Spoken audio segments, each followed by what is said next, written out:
Hello, my name is Andrew Collins and I'm a telly addict.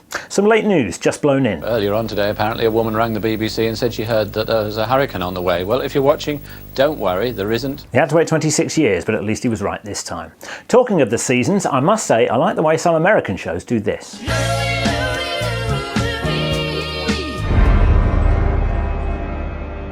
They're helping us out, and I for one appreciate it. But clear labelling is voluntary, and the more highfalutin dramas think themselves above on-screen numbering. If you want to know from the start which season of Boardwalk Empire you're watching, you're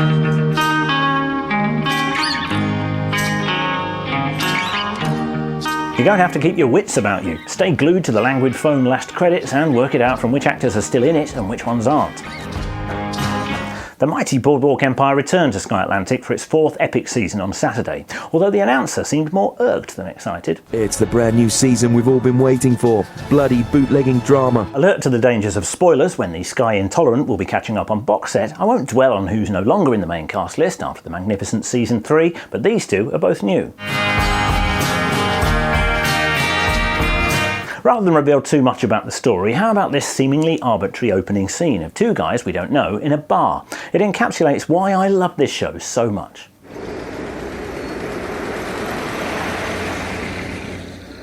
Straight away, it's beautiful. The first episode was directed by Boardwalk's chief megaphone wielder, Tim Van Patten, and he really knows how to frame. This is straight out of a 1930s movie, and it draws us inside.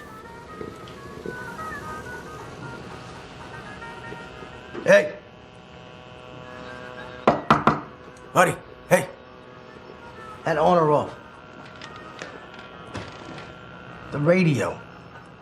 We've never met these wise guys, we don't yet know where the bar is, but we're intrigued, and without annotating the whole script, every line so far matters. Written by series veteran Howard Corder, this simple scene establishes just enough about the men in hats for us to care when this happens.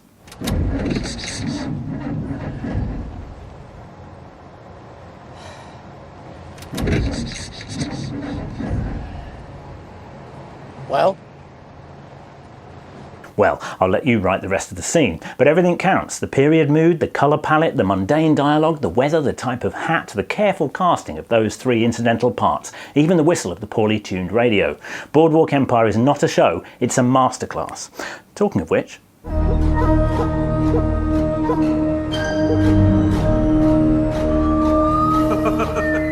If they flagged up the season numbers on Poirot, then this current run will be 13, and sadly but appositely the last, after 24 years of sometimes single-handedly defending ITV's honour as a respectable house of drama. Before Poirot even makes his entrance in episode 67, The Big Four, loyal viewers will be out of their seats at the welcome return of Philip Jackson, the sidekick Chief Inspector Japp, cruelly dumped in 2001. Poirot is just as pleased to see him. Well, there's a sight for sore eyes. Oh, mille tonnerres, mon cher Inspector Japp. Hello, Poirot. Oh, mon ami, it has been too long, far too long. Assistant Commissioner Japp, actually. These episodes have always been among British TV's finest hours, or 2 hours, as they've been exclusively feature-length since 1994. But the end is nigh, as addressed in this lovely exchange written by Mark Gatiss and Ian Hallard. Well, you know, time it catches up with your soul, no? Perhaps also for Poirot, the shadows are lengthening, and the moment it has come to think of the life that he's quiet. The Big Four was, by all accounts, a tricky one to adapt. Time shifted from the late 20s to the eve of World War II to suit the TV chronology, and Précis to avoid mini-adventures in South America, Belgium and Italy. It remains a little unwieldy at the denouement, but Gatiss and Howard have tremendous fun with the dialogue. Obsessions. Crackers about all things Chinese. The neighbours' curtains twitch like billy-o here in Hopperton. Poor soul, he'd be knocked silly. I never knew anything till Betsy screamed, so help me God I didn't. If you do not tell the truth, then that is the end of it. But Governor! No, monsieur! I popped out to have a natter with Mrs. Stubbs at Laburnham's. She's buried 2 children, poor soul. And her husband's none too clever at the moment. Barbara Kirby knocking one out of the park as housekeeper Mrs. Andrews at the less star-spangled end of another great cast. Just 3 more Poirots to go then, although the finite set of 70 will run and run. Unlike this promising new hospital drama from TNT, showing here on Fox, created by Ally McBeal's David E. Kelly and saddled with the worst title in the history of medicine.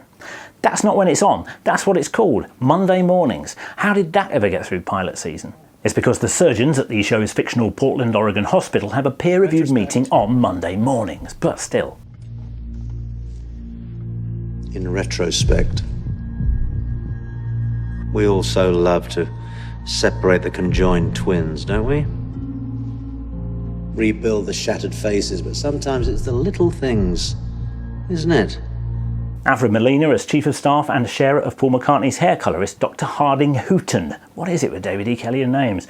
Monday mornings is brightly cast, pacey and adept with the balance between schmaltz. There are about 5 brain surgeons the rest of us in neurosurgery aspire to be. This doctor's one of them. And gore.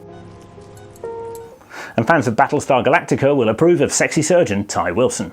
That patient can barely walk now. Well, hey, Dr. Wilson, how interesting to find you in bed with Dr. Ridgway on this. But, and you knew there was a but coming, I warn you not to get too attached to this first season as it was cancelled by TNT after 10 episodes. This was what the staff meeting was like. There was nothing more anybody could do. It's a shame for Jamie Apollo Bamber and the rest of the cast and crew, but especially for David E. Kelly, who loses more on the table than he saves these days, proving that however difficult brain surgery is, it's not television.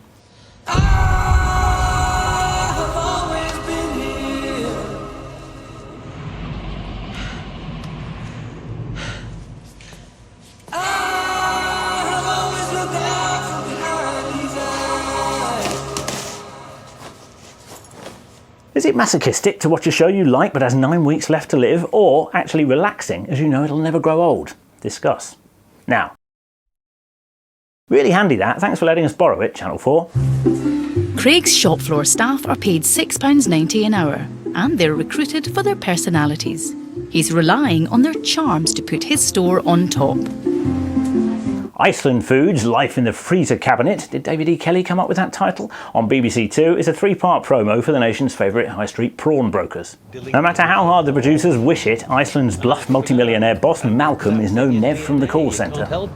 As my mother used to say, my problem was big, better, best. Never let it rest till your big is bigger and your better best. But what the 800-store chain does have is a seemingly incorrigible and loyal workforce, Iceland's real frozen assets, and the stars of the show.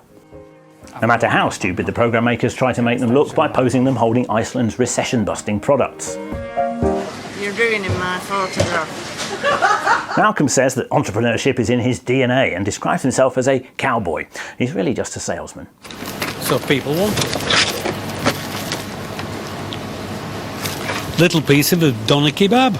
Onions, they're good for you. Green peppers are good for you. So there you are, it's a half-healthy product. A happy workforce and a low staff turnover are laudable things. But it all gets a bit Pyongyang when they're made to sing the company song. A bonus card saving makes Iceland the best.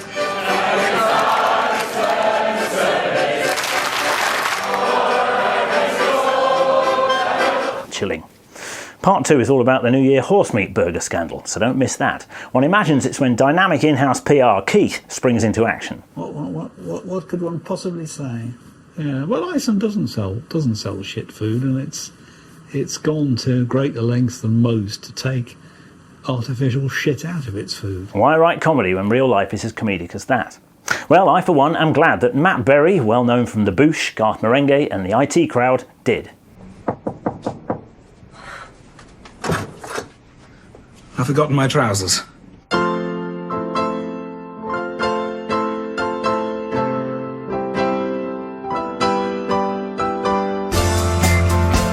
Toast of London on Channel 4 follows last year's pilot, charting the life of middle-aged thesp Stephen Toast.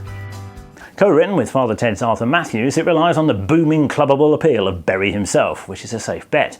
But be warned, all traces of satire about theatrical life come soused in silliness. Time to break open the mini champagne.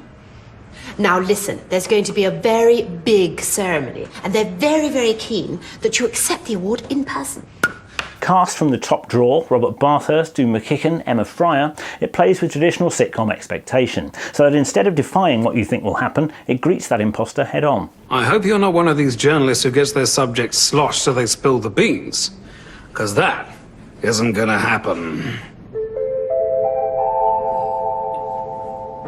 It seems odd that this is an interview, because it's just like chatting to an old friend. I feel that too. Expectation undercut by stupid hair joke. Do you know, it just about gets away with it because of this little touch. I've got so much in common too.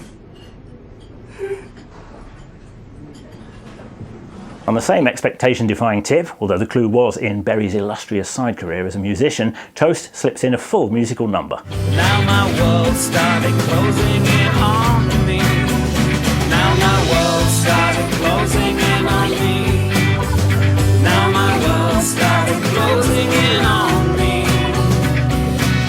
A miniature toast then for a comedy that doesn't go in the prescribed direction. Oh, and I haven't forgotten, the winner of the Great British Bake Off 2013 was...